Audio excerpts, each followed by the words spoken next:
pami manggihan lalaki kos kieu nya pokona mah ulah dilepaskeun. Sabab ku zaman ayeuna mah lalaki nu tersep aneh-aneh teh tos langka, manehna teu ngarokok, teu mabok, teu hobi ngaulinkeun awewe, jeung teu boga kebiasaan anu matak nyiksa kanu hate. Emang nya meureun manehna teu pati teuing romantis, kadang oge manehna teh resep cicing di imah dibatan ku kuluyuran. Tapi justru lalaki kos kitu biasana leuwih tenang jeung nyaho cara ngajaga hubungan. Mun manehna masih kena resep olahraga, fokus kana digawe, komo mun misalkan teu gengsi daek ngagawean-pagawean imah, bisa masak saeutik-saeutik, paduli kanu hal-hal nu leutik.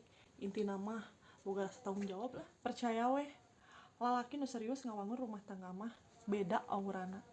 Manehna emang teu salawasna pinter ngomong amis, tapi cara manehna usaha pikeun masa depan teh nyaeta bukti cinta nu nyata. Jadi lamun anjeun nuju sareng lalaki kos kieu, ulah ngan saukur ningali dina kekuranganana.